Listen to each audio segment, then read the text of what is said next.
time for Mac Geek Gab, and listener Joe brings us our quick tip of the week with a follow-up from last week in episode 1009, where we were talking about a cool stuff found and some other methods of pasting text without formatting.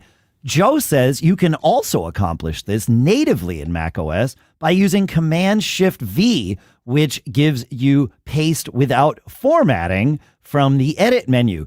Other listeners suggested this as well. You're right, Joe. This is a great way to do it, and it works, in my experience, about 99% of the time, and that's probably why those other tools and utilities exist to do it when it doesn't. More quick tips like this, plus your questions answered today on Mac Geek Gab 1010 for Monday, November 20th, 2023.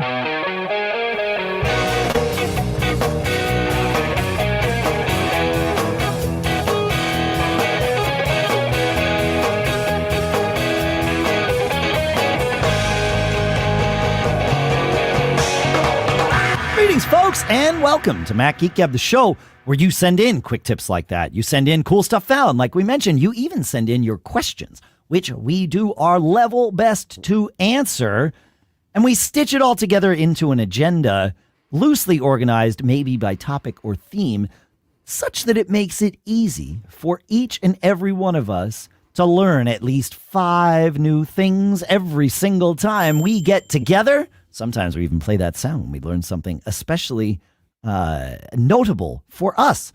Sponsors for this episode include linkedin.com/MGG, where you can go and post your first job for free. We'll talk more about that in a little bit. For now, here in Durham, New Hampshire, I'm Dave Hamilton. And here in South Haven, Mississippi, showing some love down there, Pilot Pete. Good to be here, Dave. Thanks for having me back. I mean, thanks for coming back. It's what we do. It's like we're here together. Yeah. Yes. Yeah. Yeah, we are. It's it is the two of us today, and I believe it'll be the two of us the next time. However, it is, Dave. But here's the thing. You know, I have a day job or a night job in some cases. Yeah. And I'm sick of carrying the show on my back week after week after week, week in and week out. You know, I have to answer 2 or 3 questions while you prepare and produce and answer questions and get the advertising and record the advertising and put the show together and put it out. The burden is tough for you, Pete. We all feel for you. Do you have a solution for me, Dave? It's interesting. I didn't have a solution for you. I didn't know what it was going to be. And then we were at MacStock, and the way MacStock works is the logistics are atypical for a conference. I was going to be kind about it, Pete, but yeah, it's weird, right? Because you don't stay at the place where the conference happens, so you have to drive to and from. Yeah, there aren't good hotels right there. Right. So this year, because of other logistics, we were about 15, maybe 20 minutes drive from the hotel where we stayed to the center and to the venue. And so I had rented a car, and I said, well, we can carpool a little bit. And you and I carpooled each day. And there was one other person that carpooled with us, and it was Adam Christensen. Adam from the MacCast is probably where most of you know him. And then he's also been working together with us here for well over a decade. He was on staff at Mac Observer doing all kinds of sort of back-end stuff. He did all the Mac Observer web development. He did the Mac Geek Gab site as we split that out from Mac Observer. He really led that project. I was going to say he helped me with it in that he did it. But yeah.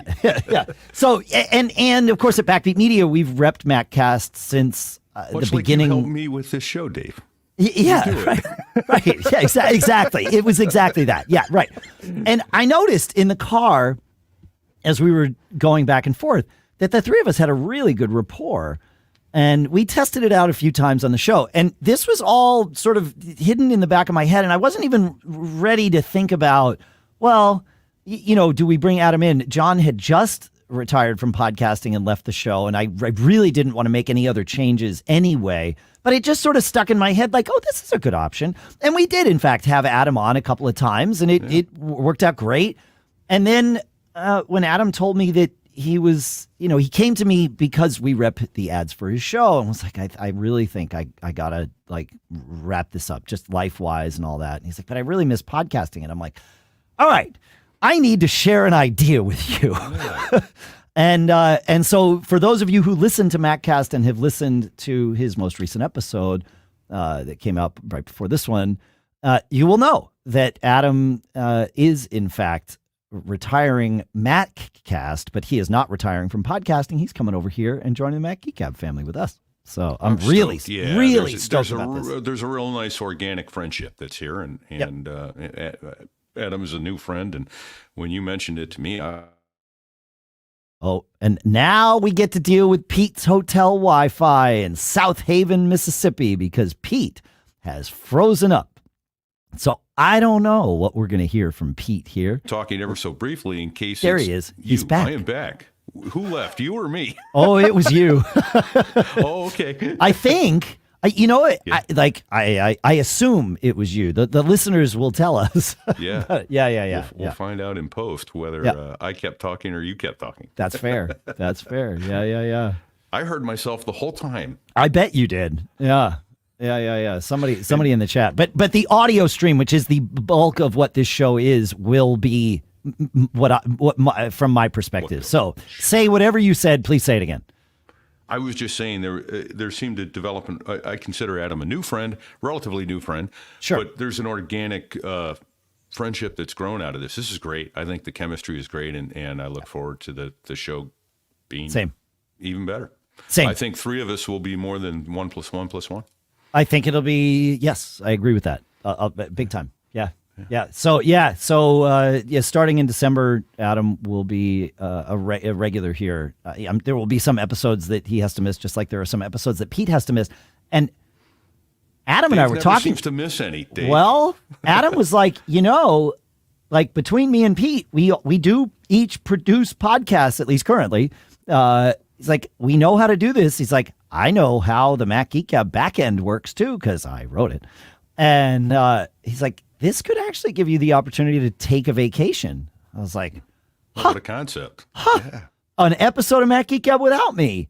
I don't dislike this idea. It'll be a first. It could be a first. I'm not ready to like do that yet, but I don't dislike the idea. There's a little bit of a charm here.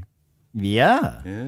This is I'm excited. That's the best I can say is I'm excited. And so let me say also to all you who are MacCast listeners coming over here for the first time, come join the party. Send us your questions, send us your tips, watch us live, join us on Discord, macgeekgab.com/Discord. If you have a question or a comment, you could get us at feedback@macgeekgab.com. Feedback at macgeekgab.com, Pete. I believe that's what you said. No, I said feedback at macgeekgab.com. That is where things like this were sent in from listener Mark, which actually didn't come into feedback at macgeekgab.com. It came in our Discord. But this is what we do on the show. We don't normally talk about, we don't spend the first 8 minutes talking about changes of, but this is a big one. So Mark says, laugh at me if you want. No, we're never going to laugh at you for discovering things. I almost skipped over this part of it. It's like, no, there's never anything. He says, but I just discovered something that may have been common knowledge, but it's opened up the world of Sonoma Desktop Widgets to me. I didn't think desktop widgets would be all that helpful because I usually have two completely full 34-inch screens with windows covering everything. How would I ever conveniently see any desktop widgets? Well, I just happened to click on a tiny sliver of open desktop space, and lo and behold, all of my windows moved off screen to display the blank desktop. Another click, and they're all back. This makes my full 68 inches of desktop widgets one click away. Another click, all my windows are back. He says, sorry to say, if any of you are saying, duh, I've been doing that for years. You haven't. None of us have been doing it for years. It is new to macOS Sonoma. I'm sure it was put in for exactly this reason. And you can change it if it drives you crazy. And this is sort of a quick tip in reverse. because when Sonoma first came out, we talked about how to disable this. Mark M makes us realize why we might not want to disable it and instead just adopt a new habit, because he's totally right. Having those desktop widgets a click away actually makes them valuable. But if you want to control this, you can go into System Settings, go into Desktop and Dock, and you will see an option there called Click Wallpaper to Reveal Desktop. And you can either have it set to always or only when you're in Stage Manager mode. So there you go. Yeah. So rest assured, Mark, we are not laughing at you. We are laughing with you. Oh yeah, we're celebrating with you. Yeah, this is awesome. Yeah. It took me a little bit, Pete, to like think about using desktop widgets the right way. But now that I have, man, I'm loving it. Especially on my like big monitor in the office. I'm not using it as much on my laptop, which is interesting to me. So I don't know. Yeah. So we're recording the Friday before the Monday when this show comes out. I will get home tomorrow, and I'm actually going to pull the trigger this weekend, I think, on Sonoma. So I'm looking forward to trying this out. Yeah. Great. Yeah. And I'm around if you need help with I'll need help with the mail stuff. I know. Yeah. I know. Yeah. Yep. Jeepster brings us our next quick tip, saying in Apple Notes, clicking the date at the top of a note will switch between displaying the created date and the edited date. I came across this tip on Mac Power Users podcast and wanted to share it. It's truly remarkable how many hidden features are tucked away in Apple's various operating systems. What? Right? Look at that. Yep. Which is awesome. Here's Created and edited. Oh. Right. Let me help you with that, Pete. Thank you. You got it. I gotta talk to Rogue Amoeba about why all of my sounds have like a little chirp at the end of them. I gotta figure this out. I gotta see if it's happening just because it's when I'm playing them in Farrago, but I gotta see if it's happening on all of my machines or just this one. Mine don't seem to. So no, mine didn't used to. But anyway, it's special for you, Dave. I saw this tip and I did not know about it. I had the same reaction that you did, Pete, when I first learned of it, and then I thought, wait a minute, does this also work on iPhone? And the answer is yes, but you won't see it immediately. When you pull up a note on iPhone, at the top of the sort of content window is the title of the note and then the contents of the note. But if you pull down, you will see the date, and it will be toggling between created and edited. So you can do the same thing just by, you have to pull down to expose the date and then tap it. So yeah. Okay. Yep. It's good stuff. Nice. Yep. Well, I got a quick tip from Neal. Okay. And, when I read this, I went, it's brilliant. And why didn't someone think of this a long time ago? And maybe somebody did. But for those of you that are terminal geeks, using the sudo command, what happens when you use the sudo command? It asked me for my password. What's your password? What's your password? Every time. I got to type it in. Do you have a really long, difficult I mean, we obviously at some point mine's kind of like muscle memory almost more than the password. But I don't, Pete. I have a very short, easy to type password, partially because of this. Well, what is it, Dave? That's right. Maybe it is. That would actually be a good password, right? That would be awesome. Easy to type with one hand, two fingers, UH. Yeah. I don't know. It's not. That's not actually my password. My password isn't much better than that. Okay. But like could be a password. Right. If you wanted something insecure. This is difficult and too hard to explain what I'm about to tell you. Okay. That you can do.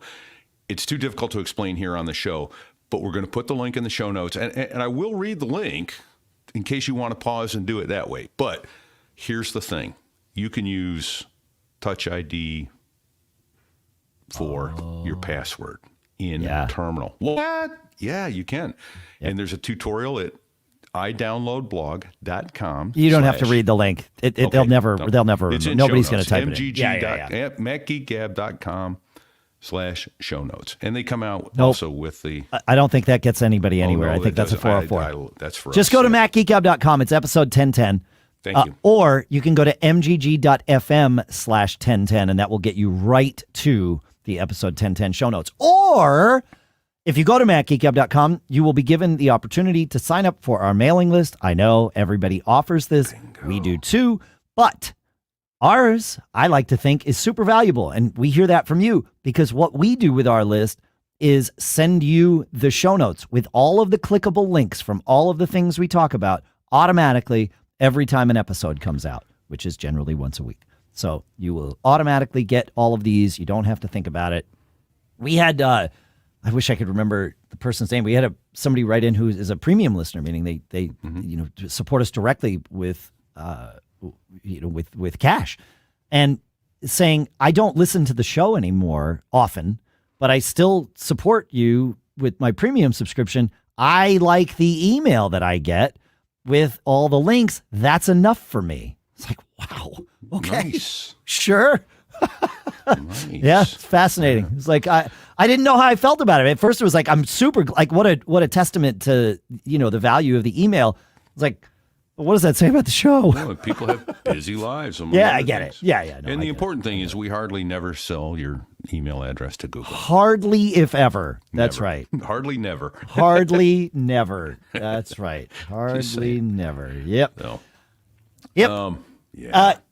Something that I thought hardly would never happen is that, but it is happening. Apple announced it on Thursday of last week when this comes out, yesterday for those of us recording today.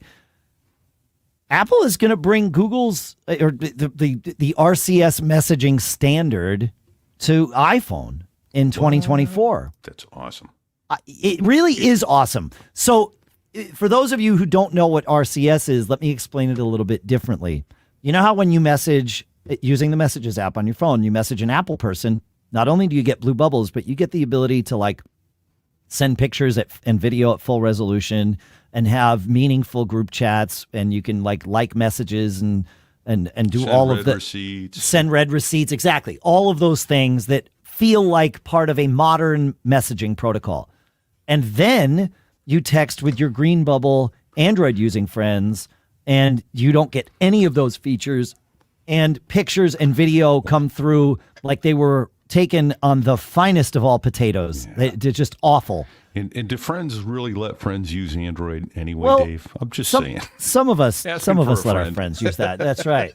Yeah. And so instead of having pictures and sharing pictures that look like they were taken on the finest of all potatoes, RCS is what Android phones use to send messages to each other so that they have all of these rich messaging protocol features.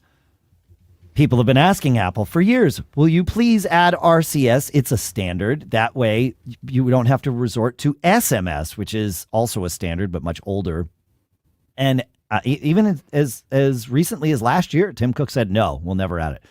Well, like many things with Apple, including my favorite, will never run on Intel chips until they did for a long time. And then, of course, stopped running on Intel chips and now are running on Apple Silicon. Yeah, and then they didn't again, right. But, Apple is, Thank goodness, is though. able to change Just their an mind, editorial which is comment there.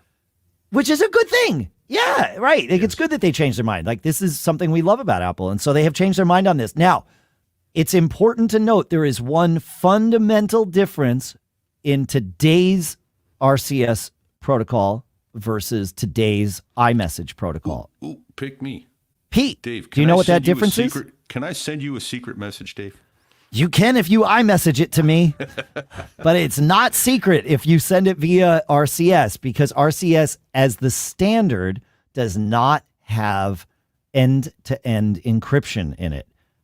Google has added an extension to it that is not part of the standard that supports end-to-end encryption. Apple has said they are not going to adopt that. Instead, they are going to work with the RCS, with the GSM group, which is the one that sort of administers these standards, to get end-to-end encryption as part of the standard, not as some add-on. And so, like, I think this is a good thing all the way around, because Apple obviously not just talks the talk, but also walks the walk with encryption and security. And so I think this will be good for all phones. Like, this will be great. Yeah, no, I'm excited to see that coming to it. So hey, one green other thing bubbles it get actually better. offers is you can see when the other person is, in theory, when they're typing, when they have their keyboard open, you can see it, I guess. Right. You get that. So this, instead of just getting pictures back and forth from, your Android friends that were taken on the finest of all potatoes, they now will be taken on the finest of all green bubble potatoes. So there you go. Yeah. Ooh, green potatoes. Green potatoes. All right. So no, this is a good thing. But a lot of people covering this missed the fact that that Apple is not going to be supporting end-to-end encryption on day one with RCS. That may change though if RCS is able to add end-to-end encryption before Apple's day one with it, right? Like, yeah, we don't have a date nice yet. That it's encrypted, but 99.8% of the time, I kind of don't care. I know, but I get the reason for it. And it should be. Your communications should be private. They're correct your communications, and there's a reasonable expectation of privacy. Correct. So that's it. That's really what it is. It's just that if I text you something, I want it to be private, and yeah. Ooh, yeah. Okay, Dave. Okay. Yeah, I don't want people to know. Well, like, we knew that Adam was coming on the show, and I didn't want the people sniffing our messages to know that Adam was coming until Adam was ready to make that announcement. That was his news, not ours. Exactly. Yeah. And now it's our collective news to share. Wait but a minute. I didn't. You mean I wasn't supposed to put that out 2 months ago? No, you were It not. wasn't quite 2 months. I was going to say this is it was brewing in my head 2.5 months ago, but not with any timing. It was just like, well, maybe someday if, there's a world this would be a good mix. That was really all I thought in the car. And it was like, file that away. Exactly. And say Adam nothing, is so Dave. smart. I'm excited. Same. This is cool. Yeah, everything happens for a reason, Pete. And and this is one of those good ones. So, yep. The reasons aren't always good. This is a good one. So next week, join me and Adam for the Mac Geek Gab. No, next week it's just you and me. The week after is when Adam joins up. So yeah, We're gonna push you out, Dave. That's totally fine. Like, this is okay. You're going, please. Yeah. No, I really, I will say, I don't. When we sold the Mac Observer, we had many offers over the years, and at many earlier points, I wasn't ready to sell, and then I was ready to sell, but I wasn't sure it was going to be good for me. Like, I had this belief, which was true at a period of time, and it clearly is no longer true, that I needed the Mac Observer to open doors for me to do other things. Right. And that was true. Absolutely. Correct. Yeah. Yes, there was a period of time where that was absolutely true, because it opened the doors for all of the things that I even currently still do in my life. Right. And like podcasting did not exist when you opened the Mac Observer. Correct. This is now an avenue to many of those things. It gave me an on-ramp. Right. And so so I wasn't ready to step away from that for a long time. And then I was, obviously we took the deal and made the deal happen, really is a better way to say it. I am not, but when I did that, I was really adamant about keeping this. Not only is it good for me for like that purpose, it's an on-ramp to other opportunities, but primarily I like doing this show. Like, this is fun. And I like helping much people. Fun for you still as it was on day two. Day one.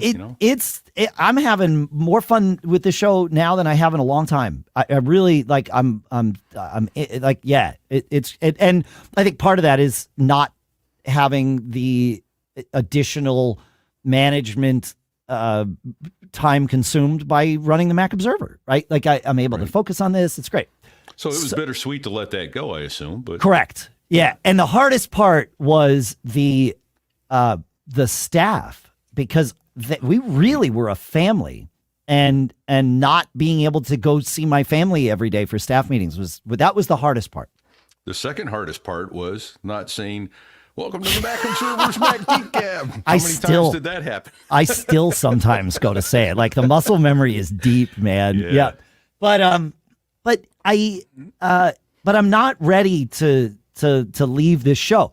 However, the idea that this show could exist without me is something that never occurred to me until Adam mentioned it the other day. Now, I know Adam doesn't want to, like, the point is not to bring Adam in to replace me eventually. He doesn't want that. No, he like, doesn't. the whole point is that he doesn't want to have to produce a show. And I do. I love doing this show. But the idea that, wait, could it? Like, oh, interesting. So, I don't know. Like, I'm excited about where we're taking this show. Really, really excited. I'm also excited about Ben's quick tip, which is our final quick tip of this episode, as far as I know, is he says, to date, I knew I could specify the email address to use for each contact when sending to a group or list. And this is something that you do on the Mac in Contacts with Edit Distribution Lists. He says, however, I never read the fine print at the bottom. And this is in Contacts in the Edit menu, Edit Distribution List. He says, I never read the fine print at the bottom that indicates the same window also offers specifying phone number and address. These additional selections are valuable when sending a group text message, printing envelopes or mailing labels, or other use cases. So this is a quick tip with about 14 bonus quick tips baked into it. So number one is this in Contacts. If you've never done this before, you can create groups. First of all, maybe that's the first one, right? Yep. Yeah. So you can create groups in Contacts. Which is huge for focus modes. Right. And then, God, I didn't even think about using groups for focus modes, Pete. Oh, man. Like, this is... I said it was the last quick tip. Yeah. As far as I knew, we've proven now that was a correct statement. There you go. So in Contacts, once you've created a distribution list or a group, you go to edit distribution lists, and then as you click on each group, it'll show you the members. And as Ben articulated, it shows you all of their email addresses, all of their phone numbers, all of their physical addresses, and you get to pick one that is the primary for when you invoke this group. It sends to that address instead of a different address. And this is super handy if you go to email a group or whatever. Like I have my band members each in separate groups, and I don't want to email Aaron at work. I want to email Aaron at home, because he wants me to do that. And so, but I don't want to lose his work address in case I ever need it for whatever, so because it's part of his contact record. So you can get to go set that. And now Ben points out something I never paid attention to either, is that you can do the same thing for their phone numbers and their physical addresses, which is super, super handy. So thank you for that amazingly dense quick tip, and thank you for affording us the opportunity to unpack it. All right, these days, every new potential hire can feel like a high-stakes wager for our small businesses, and we want to be 100% certain that we have access to the best qualified candidates available, and that's why we love LinkedIn Jobs, and you got to check this out. LinkedIn Jobs helps us find the right people for our teams faster and for free, and it's going to do the same thing for you. We used LinkedIn Jobs to find Sadie. She has been doing a fantastic job here, and there's no world where we would have found her, nor would she have found us, were it not for LinkedIn Jobs. It's super easy. You just go create a free job post on LinkedIn Jobs. Then you add your job and the purple hashtag hiring frame to your LinkedIn profile to spread the word that you're hiring. And then simple tools like screening questions make it super easy to focus on candidates with just the right skills and experience, so you can quickly prioritize who you'd like to interview and hire. These screening tools are great. I created some very specific questions to the job that really let me find the right people to then go interview and eventually add to the team here. And this is why small businesses rate LinkedIn Jobs #1 in delivering quality hires versus leading competitors. LinkedIn Jobs helps you find the qualified candidates you want to talk with faster. Post your job for free at linkedin.com/MGG. That's linkedin.com/MGG to post your job for free. Terms and conditions apply, and our thanks to LinkedIn Jobs for sponsoring this episode. All right, our first question of the week comes from listener Larry, who says, I'm replacing my failing LaCie rugged USB 3.0 drive with a SanDisk made by Western Digital portable extreme SSD. Stepping up to an SSD, I want to make sure to get the laser fast speed that is promised. I have an Anker hub plugged into the back of my Mac Studio. The drive has a USB-C cable that comes with a USB-A adapter. Is there going to be a difference in speed if I have it plugged into the hub versus plugging directly into my Mac's USB-C port? Pete, you want to start off with this one? I can answer that. Okay. Yes. Maybe. Next question. Sure. Great. Thanks for the one-word answer, Pete. Maybe. Thank goodness Adam's coming. Right? Carrying the show, Dave. Pete, you always carry the show with your one-word answers. But maybe, just this once. I'm addicted to being a smart aleck. So what can I say? It's like when I'm flying along and air traffic control say altitude. It takes every fiber of my being not to key the mic and go altitude. Oh, just saying. That's going to be tough. It's how I go. It's very difficult. So Larry wants to know, is there a difference in the speed? And the answer is maybe. As I said, that's a better answer than yes. If you plug your SSD into the hub versus the USB-C port, there's several factors that are going to come into play, right? It's the type and quality of the hub, the type and quality of the cable, the performance of your Mac Studio in this case. Generally speaking, plugging your SSD directly into the C port is going to give you the best possible speed with no interference or any chance of a bottleneck for anything along the way, the hub trying to share bandwidth, those sorts of things. But with the latest protocols and cables and the hub and the computer, I don't think you're going to see a significant slowdown. So it's going to depend on how much you're willing to spend, Larry. What else is new, right? Yeah, I mean, the so I'm gonna to plug it in and try using, what is it? Is it Blackmagic? Blackmagic, yeah, for sure. Disk speed test. Yep. And compare the results. Yep. That would be certainly that would be the way to make sure that you're getting the best speed. And we'll put a link to Blackmagic again in the show notes. So that leads me to a question to you, Dave, which was weird. I used Stump the Geek, right? So I tried to use Blackmagic the other day when I was answering this question to check one of my own USB drives, and it says you don't have permission. And then I tried to check this read and write on my own internal hard drive, and it was like, yeah, you don't have permission. So is there something in Blackmagic I'm missing? Because I haven't used it in a while. Maybe you need to give it full disk access. Maybe there you go. I probably that's what I would do in those circumstances. Be like, okay, just let the thing do whatever the heck it wants. Yeah, yeah. I can point to it, but it wouldn't let me have permission. So anyway, now as far as Larry's question, there's a lot to sort of unpack and look at here. Yes, your Mac Studio has ports that with USB-C connectors. They're smoking. It doesn't mean that they are USB ports, though. They are, and I don't have all the Mac Studio specs in front of me. But I'm pretty sure that all of them are Thunderbolt ports. There might be a version of a Mac Studio that has some that are reserved as USB-C ports, but I don't think so because I have the lowest model Mac Studio here, and I'm pretty sure. Well, no, the ports on the ports on the front. No, the ports on the front are USB-C only, and then the ports on the back are Thunderbolt. Okay. So, and those are wicked fast. Yeah, but depending on what kind of Anker hub you plug into this, it could be a Thunderbolt dock, and then it's going to pass data at Thunderbolt speeds, or it could be a USB-C dock or a USB dock. I got to make sure. Yeah. When we're talking about USB, the letters describe the connectors and the numbers describe the speed. So letters are only about shapes of connectors. They do not indicate speed.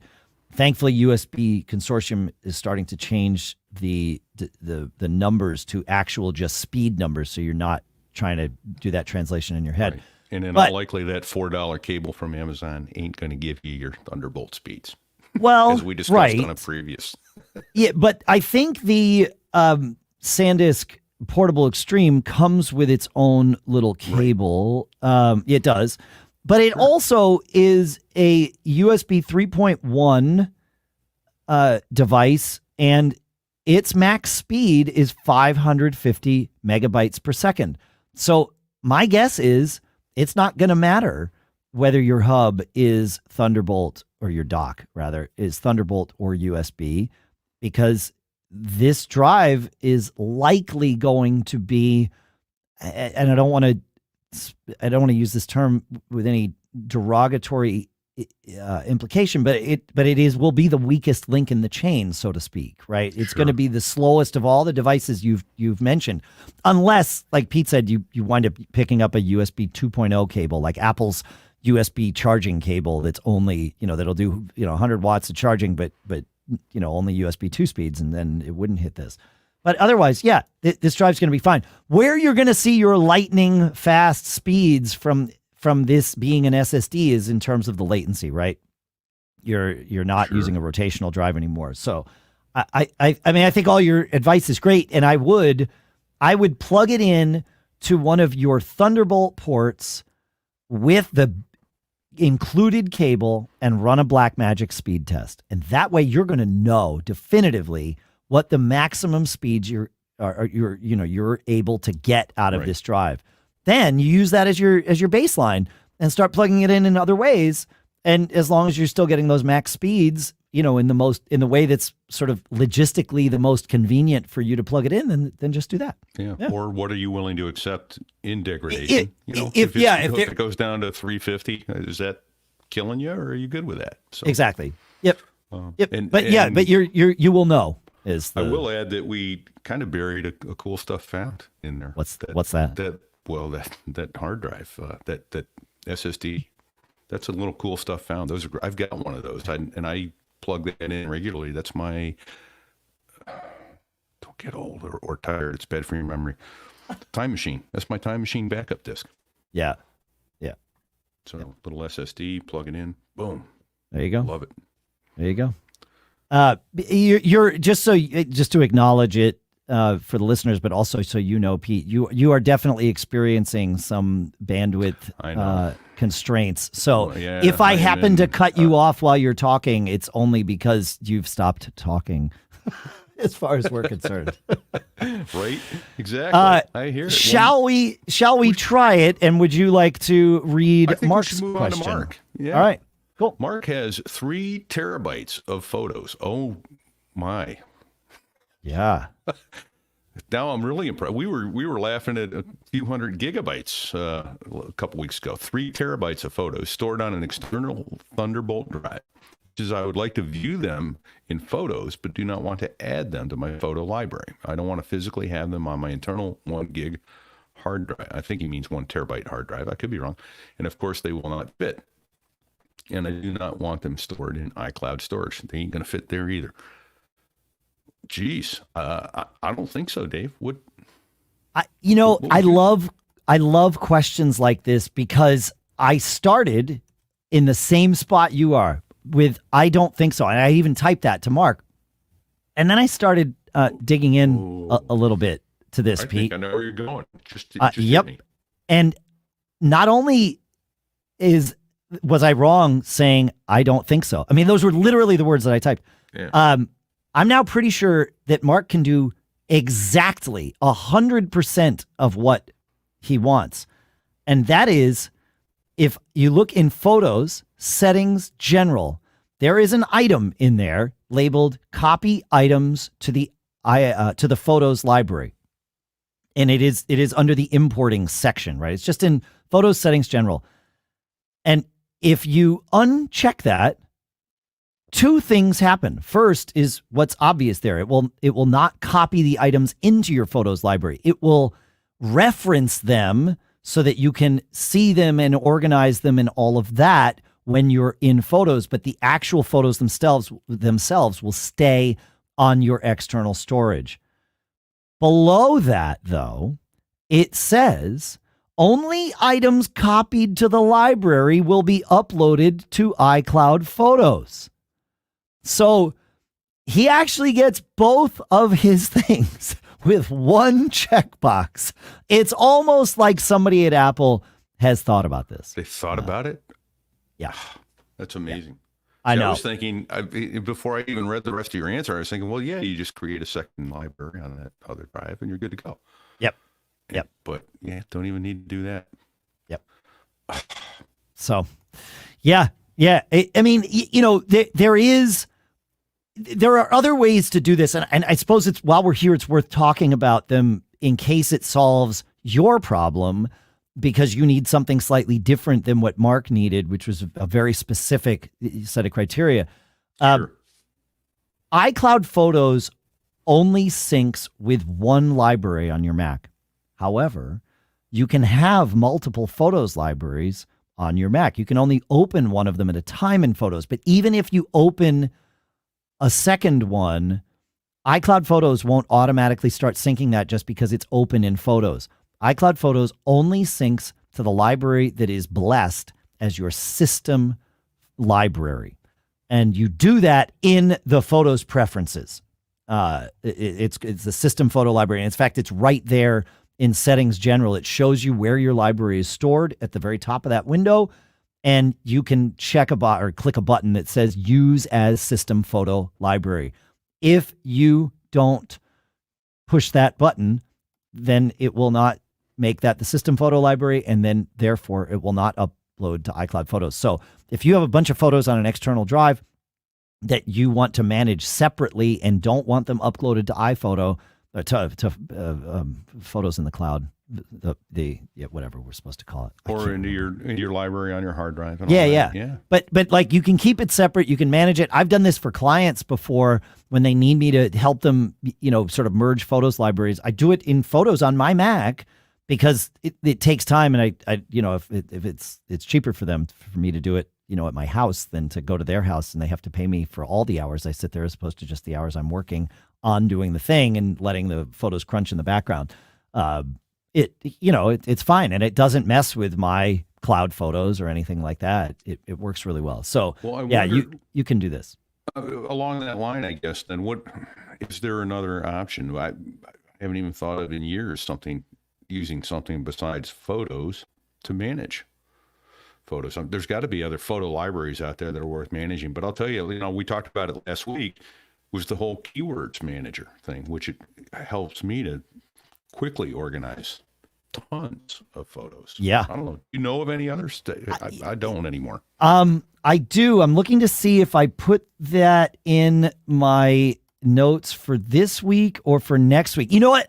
We will talk about them next week because I have a bunch of stuff that I'm putting together. I found about some other photo management apps that are very, very cool. And we'll talk about that in next week's show. See, if Dave, you I'm know psychotic, I could see into the future. Psychic. That's right. If you know of any, though, feedback at macgeekgab.com, and we'll pull it all together and we'll have this conversation, because there are some great apps out there for sort of the Photos is fantastic for the beaten path of just wanting to manage your photos in the way Apple has decided. But there are other apps. So let us know. Feedback at macgeekgab.com. Yeah, because I found a few just the other day and had realized we had this episode was packed full. So okay. Yeah. All right. On to Dan's question. Dan says, I've never done anything with or tried to set up family sharing on my Apple accounts. My girlfriend, who is in the US and I am in Canada, mentioned that she wanted to do that. My question is, since she's in the US, would it work for me to put her on my account and treat it like a quote unquote family account? Pete, you dug into this a little bit for us, I think. No. Oh. Sorry. No? I'm here. Okay. There was a little bit of a lag, I think, because of your connection. Yeah. So your joke actually landed probably better than you intended. So, yeah. Beautiful. Well, what can I say? So family sharing lets you share with up to, I think, 5 in the family group. I think I put that in my answer. 6. It shares your Apple purchases, your subscriptions. With 5 others, 6 including you. So 5 family members plus you. And photos, calendars, reminders, all that in the one family group. And the limitation is that affects your situation is you need to be in the same country, because there are things that are not available in some regions or others across international borders. Oh, different app stores and there's such. A solution. Really? Yes, absolutely. Some apps are not there, and some apps are. But the solution is one of you or the other use a VPN into that country. So she could VPN into Canada and create an Apple ID there, and then you can share it that way. Or you could VPN, using PIA, Internet access, or ExpressNet or something like that. Create your Apple ID using that IP address, I believe, and then you could share across international borders. That's she would need solution. a separate Apple ID that matches the country of the family share account. Interesting. Right. I didn't. I have no functional working knowledge of any of this. That's fast. That makes sense though. But big tech says you can do it. Okay. I believe it. Said, that makes the logistics of that makes sense. Yeah. I mean, the only time I've run into problems where my VPN doesn't really work is like when I'm trying to watch YouTube TV from another country. Even though I'm VPN'd into the United States, it's like, I know where you are. I got GPS out of your iPad. I know where you are. Mm-hmm. No YouTube for you. Yeah, that's right. No YouTube for you. Yeah, that's right. Yep. Interesting. Yeah. No, that makes sense. Cool. I am fascinated that we have had you all over the world, literally, like on the opposite side of the world, and almost no connection problems, and now you're in like Mississippi, and this is the worst it's been in 6 months. Right, exactly. I love it. And it's fine. It's functional. I'm in a suburb of Memphis. I mean, it's not like I'm in the backwoods in the middle of the state somewhere. It's awesome. I love it. I love that that's what we wound up with. Yeah. I wonder if a different room in that hotel would just have better proximity to the access point. Pretty close to the center of the hotel, but boy, let me tell you, I'm in a Lynn in South Haven, Mississippi. Yeah, man. Yeah. So, yep. And that, but not to worry. I'll be gone soon. You won't be able to find me. I'll be at an undisclosed location soon, Dave. That's right. Yep. That's good. And that's as it should be. JOakley says, I have been tasked with getting a laptop with a broken screen to connect to an external monitor. The internal monitor is physically cracked and only shows colored lines, but of course, nothing useful. When I plug the external monitor in, it lights up and I see the expected wallpaper and can move the cursor over to it. But there's nothing to click on because it's in extended desktop mode. The menu bar and any windows I might happen to open are all showing on the broken internal screen. Is there some keyboard trick to getting the menu bar to jump to the external screen?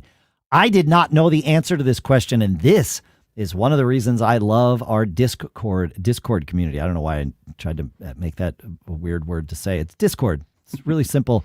MacGeekGab.com/Discord will get you there, and people are friendly and rarely even mispronounce things like I just did. Nibsook in the Discord community, in our Discord, answered and said, yes, when connecting an external monitor to a MacBook, the screen is extended rather than mirrored by default, making it difficult to work around broken internal monitors. There are some keyboard shortcuts, though, that should switch your Mac to mirrored mode.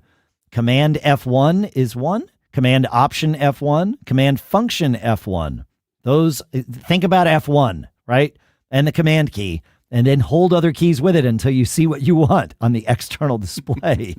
Or for Macs with a touch bar, it's Command and dim the display brightness icon in the control strip in the touch bar is the way to do it. So, and it turns out that this is a MacBook with a touch bar. That's what worked for JOakley there, and the problem was solved. But what I had no idea, of course this exists. This is yet another one of those things that Apple has been through on their own and probably has needed to walk customers through countless times. And it's a pain in the neck. I've always VNC'd, like screen shared into my Mac. Like when my iMac screen died, I screen shared in because I was like, I can't get to the main screen. And I never knew about these things. I'm not going to try it right now because it would be a disaster if I did that mid-show. I mean, I think the recording would keep going, and that would be about it. Like, I wouldn't be able to see anything. It would be a nightmare. I got 3 screens going here, Pete. It'd be crazy. Right.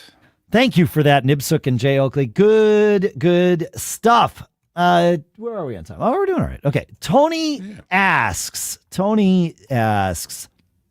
I use a Windows computer for work during the day, and I have an M1 Mac Mini for personal use. When I'm working from home, both computers share a wireless keyboard, mouse, and dual monitors via a KVM switch. I would like to listen to music from the Mac while I am working with my Windows laptop so as to keep the music traffic off of the company VPN and to avoid IT from complaining. I'm looking for a USB volume knob that I can use with the music apps on the Mac, Spotify, Bandcamp, Siri, all those things, to control the volume of the music on my Mac so that I can take Zoom calls on the Windows computer.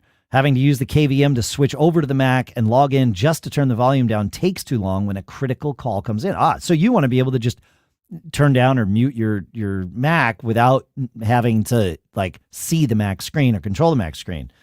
Yeah, all right. Able to goof off at work with it. I don't know that he's goofing off. I think listening to music is a valuable thing. This is interesting because the solution he wants is the same solution I want. But what happens on my Mac is when a call comes in, all of my volume controls and my mute and play pause controls, really what I want to do is just pause the stuff over there, is they now have the focus of the call that's coming in. And so I can't mute it. Right. So I love this idea. Pete, do you have any thoughts? He's on the PC. Yeah. He doesn't want his personal music on his work PC, so he keeps it on his Mac. And so that's great. I like this. So there are three options. We'll put the links into the show notes. There's a YMOO multimedia control knob, a Vaydeer USB volume knob, multimedia controller, and an Amazon DROK lossless computer controller adjuster. All right. All real stuff. And then, every now and then there's some other cool stuff. And here's one that I got for the purpose of this show. And somebody's me. Right? Oh. Effects. I use the Elgato StreamDeck, and you can use... You're there good. We go. I'm back. I was gone. I'm back. Yeah. I used the Elgato StreamDeck, and I used the 15-button one, but plug that into the USB on your Mac, and you have all manner of control of things between that and Keyboard Maestro and the macros that thing will run.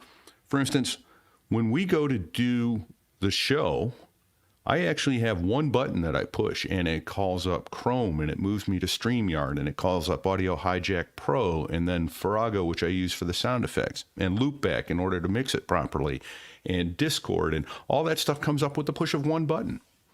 So the StreamDeck is a far more expensive option. These are, the other first three I mentioned are $25 to $35 or $40. And the StreamDeck is in the $149 range when it's not on sale.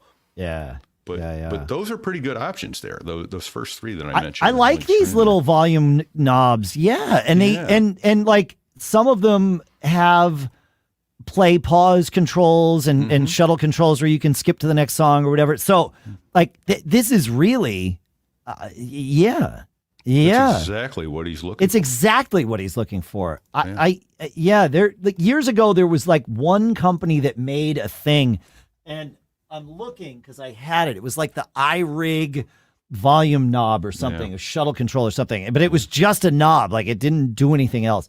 And these are play, pause, fast forward, volume up, volume, And I venture to guess they're just sending the same signal the StreamDeck is. They're pre-programmed. They're pre-programmed, but it's probably different than the StreamDeck because the StreamDeck is sending different types of things that then have to be triggered. It's more of a it's like a keyboard. Correct. Exactly. Yeah. But yes, in a sense, it's doing the same thing. It's sending a command that the computer then does something with. So, good finds, man. I like that. That's great. And Christmas, Hanukkah, all those seasons are coming. We're upon thou shalt exchange gifts. We are upon that. Yes. Yes. Those are good gift ideas. Yes. I like it. Any questions that turn into cool stuff found and therefore become expensive? Rich asks, I have an Apple MacBook Pro 16-inch. I've been using it without an external display forever. I'm thinking about getting a 27-inch monitor. My problem is the MacBook Pro display is awesome, and it's just an excellent display. Basically, Apple has spoiled me. Yes, I feel your pain. He says, I do photography, and I like the color palette and the sharpness and the Retina and the ProMotion and all of that of the MacBook Pro.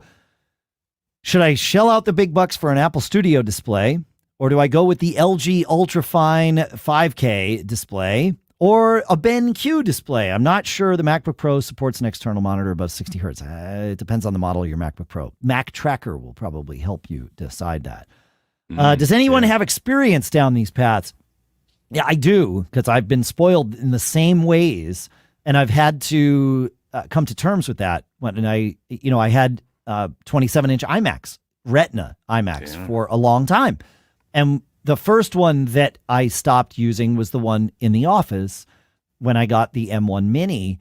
And so I was like, I'm too spoiled. I have a Retina up in the studio. I had a Retina here at my desk. I can't not Retinize. And so I bought the LG Ultrafine 27-inch display. Amazon, it's 5K. It's essentially that display from the inside the 27-inch iMac, close enough. And I bought it refurb on Amazon. They still are available there. I mean, I bought it years ago. The price hasn't changed much, if at all. It's $988, which is a crap ton of money to spend on a 27-inch display. And it's gorgeous and it's awesome. However, I have been coming to realize that there are some really good 4K displays, not 5K, that look really good with a Mac, that even look really good right next to the Retina display in the configuration that you're talking about there. And I found yet another one recently. There's a couple, like the Viewsonic, the 2768 4K is awesome. I love it. It looks fantastic. It's got a black bezel, if that, and a black stand and all of that stuff. But it was my primary monitor here in the studio with the Mac Studio all summer, because it was the best screen that I had, that I wasn't going to take my Retina screen from downstairs. And I very quickly learned, you know what? It's fine. It looks great, in fact. And then I went to PepCom recently, as you know, and I got to check out another display from a company called Philips, and it is their Creator Series display. It's $500 for this 27-inch display. It is fantastic. It's got, first of all, the glass on it. It is what's in front of me right now. I can't compare it to the 27-inch iMac in this room, because that screen died, of course. But I would say that it's very reminiscent of looking at that display.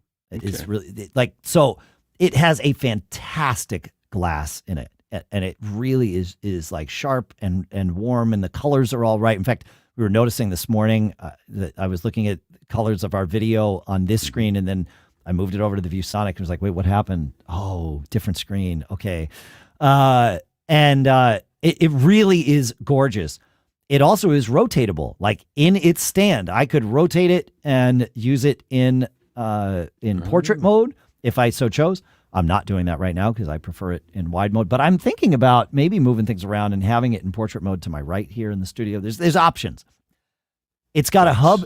It's got a hub in it, a USB hub. It's got like 3 USB-C ports, USB-A, a couple of USB-A ports, and then, of course, DisplayPort and HDMI and all of those things. It can be driven USB-C. It can be driven, of course, DisplayPort or HDMI or any of those. It goes full 60 hertz. It's gorgeous. That hub also allows it to have its own KVM in it. So like what Tony was talking about in the last question, where he has his Mac and his PC hooked up to the same monitor, he has a KVM that he bought separately to do that, right? For, probably between $50 and $150, depending on the capabilities. This screen has that built into it. So you just plug all your things in and then tell it what's where and it will share the keyboard and mouse that's also plugged into it with the computers upstream. So it's a pretty special display, and it'll provide 96 watts of power out to your MacBook as well. For less than $500, $499. It's $499. Oh, wow, dude, that's amazing. When I saw this, I'd seen the press release. They'd sent me it embargoed, before PepCom or whatever, and I read about it on the train and was like, oh, I got to make sure I see this. Like a lot of times when people are there with displays, it's like, I don't know. Yeah. And then I went and saw it, and it was like, wait a minute. This is special, and it truly is, and it's set up really fast. The stand is like adjustable in every which way. So you don't need a hub anymore. You don't need to. Yeah, I mean, it depends on how you want to hook things up, but okay, yes, fair enough. But yes, what is it? $499. No, but the daisy chain and it's a USB-C, built-in KVM, height adjustable, daisy chain, powered 96 watts. Yep. And but it looks like you said 4 USB. 3 USB-C. I might have said 4, but now that I'm thinking about it, it's got 3 USB-C. One provides 96 watts of power. The other provides 15 watts of power. Okay. And then the middle one, I think, is just 5 watts. And then there's 2 USB-As as well. And then, all of your sort of video ports, if you want to call it that. Right. So, yeah. Okay.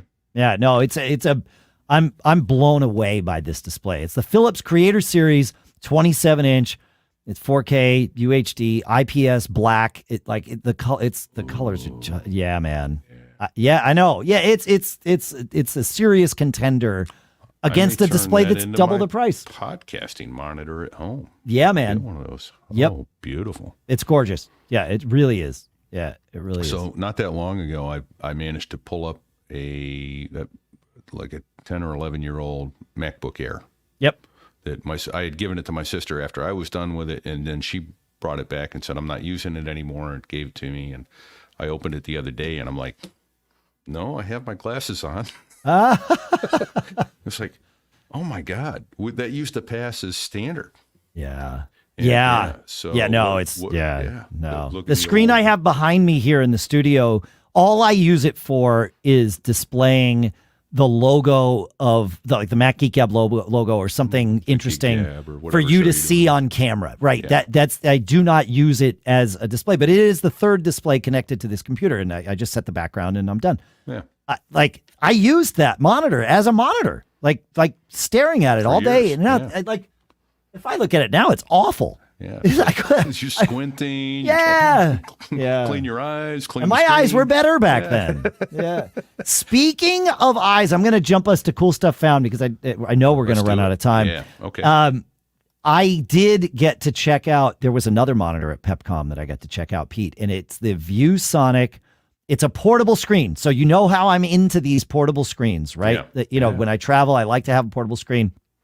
And we have learned that you can get away with a 1080p screen as long as it's the right 1080p screen. We've talked about those on the show.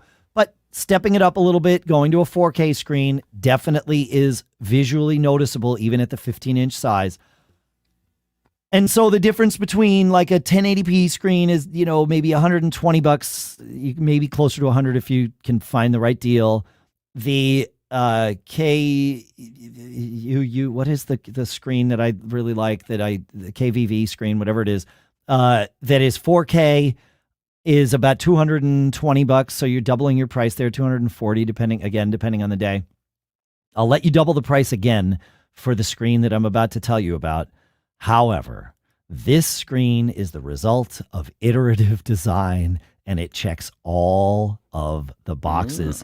It is the Viewsonic VX1655-4K-OLED 15.6-inch screen. This thing is gorgeous. The glass on it, again, blew me away.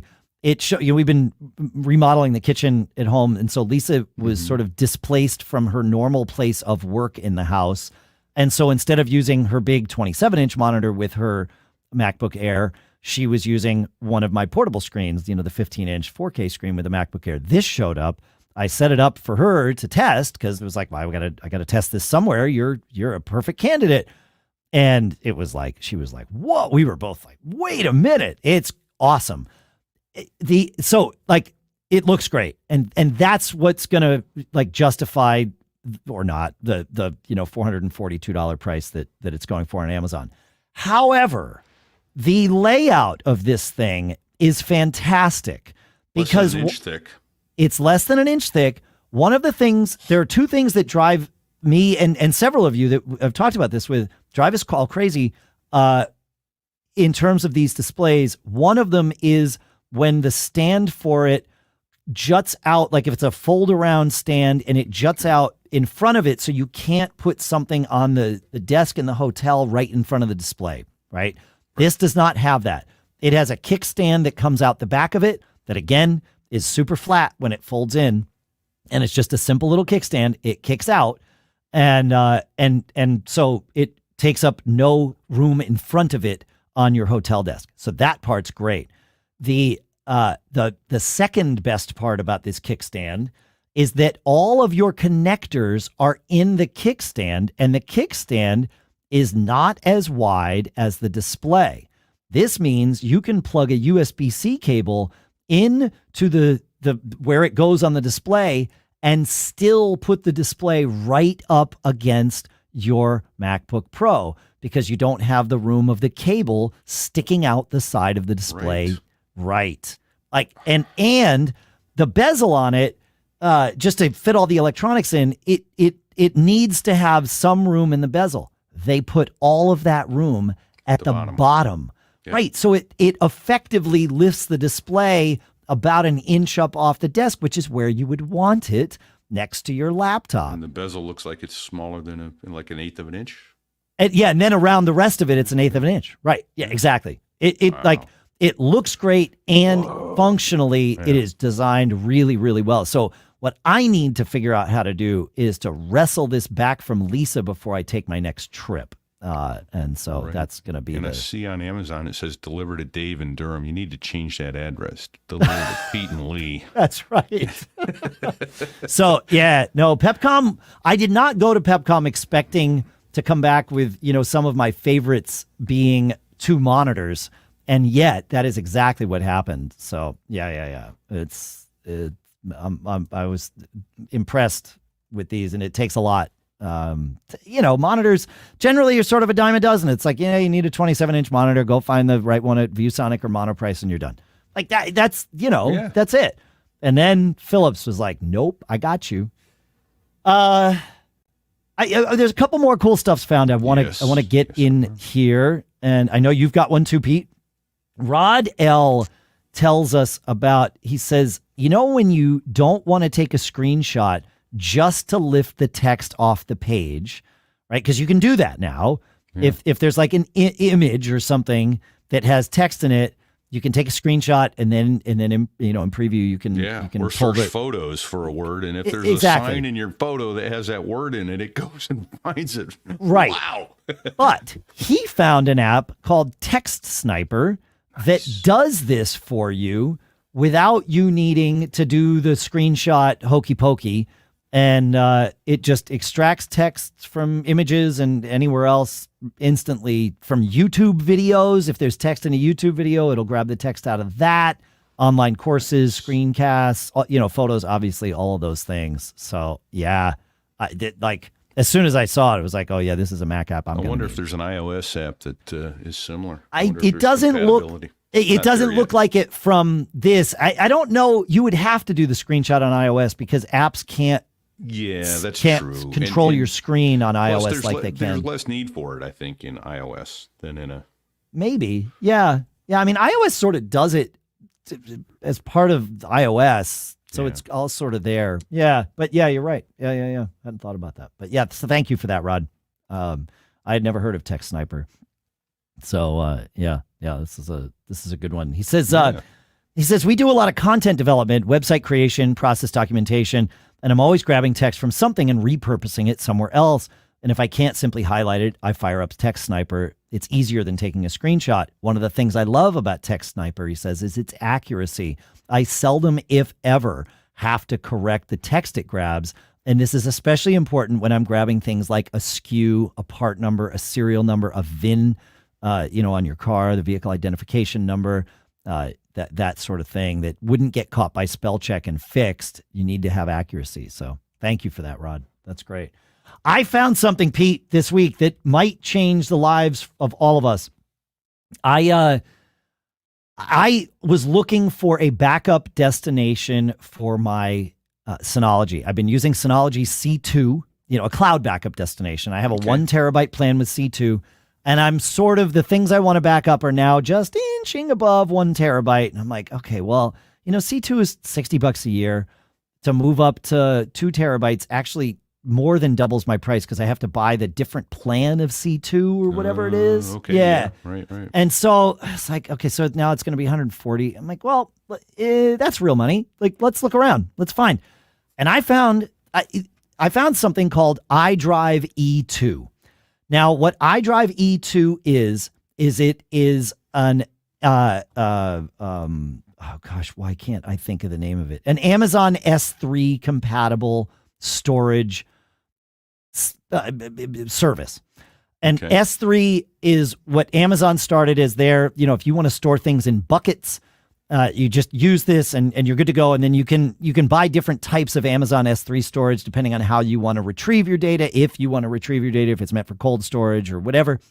But Amazon Glacier, even Amazon Glacier, which is their sort of least expensive one, is still pretty expensive, on par with, what you would pay for, say, the Synology C2 at $60 a year or anything like that. iDrive E2 for 1 terabyte is $30 a year, except my first year I get for $15. Right. I signed up for this. I actually bifurcated my Synology backups because I'm signed up through August for C2. I paid my $60. I can't get that back. They won't. It's how it works. They don't prorate it or anything. No refund. No, right, which is fine. And so I'm like, well, I'm over anyway, so I'm going to move my biggest thing over to iDrive E2 now. Leave sort of the crumbs, the things that spill over the 1 terabyte. I'll leave those on C2 for now. And then when next year comes around, I'll expand my iDrive to 2 terabytes, which at worst will be $60, but I bet I can convince them to give it to me for 30 again, because that's how all of these services work. They just, it's like, is it actually ever $30 or is it always 15? Well, and here's the thing, even if it is $30, it's still half the price. Right. And or even if it is $60, I'm sorry, a year. But still, that's half the price. 2 terabytes. Yeah. But think about it. What does that cost if you were out buying hard drives and then having to replace those hard drives in 5 years because it's, they're wearing out, and it's that time. That's awesome. And now, just to help my brain get around it, because I don't use it yet, HyperBackup is an app in Synology, correct? Correct. HyperBackup is Synology's, from one Synology drive to another, or in this case, to your iDrive. Yeah, and all you do is, and they have instructions for how to do this specifically with HyperBackup, but it's very straightforward. You launch Synology's HyperBackup, you choose S3 storage as your thing, and then you put in the HyperDrive server and your access key, your essentially your username and password. It's an access token that it generates for you, but you put that in there and then you just store it in a bucket. And you can have multiple buckets. Like, I could buy iDrive storage, and this is where I wanted to go with this.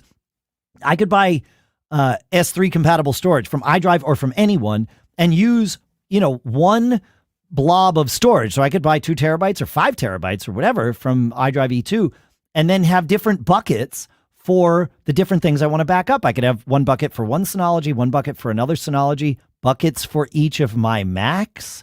So your cloud backups for your Macs can be done to these generic S3 storage providers like iDrive. And the app that I would use to back up to iDrive E2 from my Mac is ARQ from Haystack Software. It is built for this. It's at arcbackup.com, and you buy the software and then you use the software. They are not the backup service provider. They are, actually they are now. They have Arc Cloud. You can pay $60 a year and 5 computers and you get 1 terabyte of storage. But you can also just buy Arc version 7 for $50 and then You can back up to whatever you want, Okay. and however much storage you want to buy, and it's amazing how well. But then the iDrive that we were talking about a minute ago, that is also much cheaper than buying a second Synology unit, filling it with drives, and handing it to me and having me plug it in my basement, and vice versa. It's offsite. It's offsite. It's way cheaper than Backblaze. It's way cheaper than it's the least expensive I've found. They've been around for a little while. Obviously, you can have whatever your Arc or HyperBackup will encrypt your data on before it sends it up there. So that's fine. That was going to be my next question. Yeah, is it secure? And it's you have the keys. You have the keys. Yeah. So and they're compatible with tons of things at iDrive, which. I mean, of course they are. They're just an S3 compatible. Like anything that works with S3 works with iDrive is really how that goes. It's great. So the reason I wanted to bring it up is A, because I found this pricing and I was blown away. But B, I wanted to share this idea of, you don't have to buy the backup software and storage from the same vendor, right? Like you can sort of open source this, if you will, which is really what we're talking about here, and potentially save yourself some money and offer, get yourself some flexibility. So so those are my three cool stuff found for this week. Pete, you had something from last episode you wanted to share as we were riding out the episode here. As we did, here's the thing. If you haven't seen it, Dave put the link in Discord. He put the link in the show notes. Go back and look at the cover image for last week's show. MacGeekGab.com/1009. 1009. mgg.fm/1009. Yeah. Boom. And look at that cover image. Yeah. And Dave and I were howling when that image came up. And it was AI generated using DALL-E under OpenAI, ChatGPT-4, what have you. It's amazing. That is now free with DAL. Is it .e -e? -e, whatever. It's DALL-E. Yeah. But it's built within it's not free. ChatGPT. You have to pay your $20 a month. A month. I'm sorry, $20 a month. Yeah. If you've got any kind of a workflow that ChatGPT works for you, you will find that 4 works so much better than 3.5. I think it's worth the $20 a month. I paid it for a while, then I quit, and I degraded to 3.5, and I, about 6 weeks later, went back to 4.0, said, quit being cheap. It's so much better.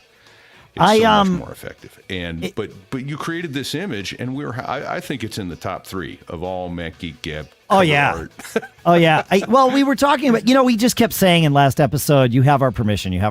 So it was obvious that was going to be the title. Yeah. And I had used DALL-E mid-episode to create a picture of 2 nerds with, giving you your permission. And that's all I told it to do. Yeah. And then the concept of a goat rodeo came up. And it was like, oh, man, that should be the episode image. And I'm like, what about? And so I did. I typed to ChatGPT. Let me see if I can find it here. The words that I typed. Draw a wide orientation picture of a goat rodeo with 2 nerdy goats giving you permission. This is the image that came up. There was no iteration required from this. Like, this was it. And I saw this came up on my screen mid-episode, like while we were talking, and it was like, how do I not like burst out in tears laughing at this stupid thing? Because ChatGPT DALL-E, it's not good at spelling words correctly. No.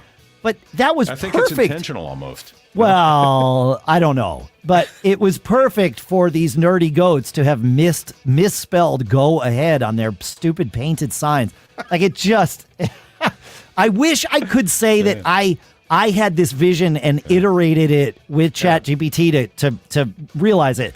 And no, this is what it came up with. So, the bow tie on the back of the neck. But you can play with Goat Rodeo. You can play with DALL-E 3 without paying for ChatGPT. You can use Bing AI has DALL-E 3 in it now. So you got to use Microsoft Edge. They limit you to like 10 a day though, right? 10. Yeah, maybe. Day Yeah. But you can play with it. So yeah, go play with it. I have no idea what this episode's title is going to be at this point. We're going to have to figure that out. Maybe it's the finest of all green bubble potatoes. I don't know.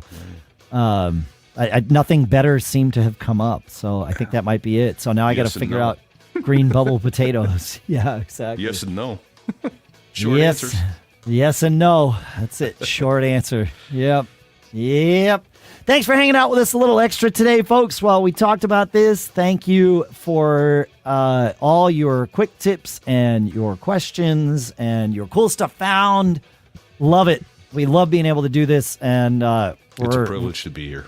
Yeah. Agreed. Yeah. I meant what I said earlier, about not having any plans to leave the show like that or end the show or anything like that. I still have other businesses. I am not retired, but if I ever get to a point where I say that I am quote unquote retired, my guess is I'll still be doing this. So, yep. We're going to get to show 2000, baby. We might. We're definitely going to get to 20 years. Absolutely. I've never said this publicly before, but that for a while, like when we were in the 12 to 15 year range, there were some moments there where it started to feel a little bit like a grind. And this, I'm like, all right, MGG 20. And I even had like a thing in my notes, like, okay, we got to make it to MGG 20. It's 20 years, not MGG 2020. And now it's like, okay, maybe it's MGG 30. Like, I don't know. Like 20 is close. Like we're 18 months away from that. I don't know. No, we're not stopping at MGG 20. No. Well, and it can be a grind, and I didn't realize how much until I started trying to do my own show, and it's like, it's a lot of work every week. This is not something you just do. I always say that it's a labor of love. There have been times where it was more labor than love, but these days I'm really back to the balance being far on the other side of that. I love doing this. So yeah, thanks for hanging out with us, folks. Through. Yeah, thanks. I think it does. I know that it came through when it was more labor than love. I remember hearing from some of you, at times you're like, you're being a little short on the show. Like I can tell that you're not. Like, is everything okay? I mean, it was all very kind and supportive, but it was, y'all telling me, you're not batting 1,000 anymore. Like, right. That's the great thing about this audience. It's more of a community. It is a community. It is a community, not an audience. No, it's not an audience. And you guys are fantastic. Out on Discord, everywhere. Yeah, come join Discord. Come hang out with us. That's just do that. mgg.fm/Discord or macgeekgab.com/Discord. And we'll see you over there. And thanks to our sponsors, of course, linkedin.com/mgg for sponsoring the episode. You can see about all our sponsors at macgeekgab.com/sponsors. I'm looking at Pete's shirt. Your camera's working.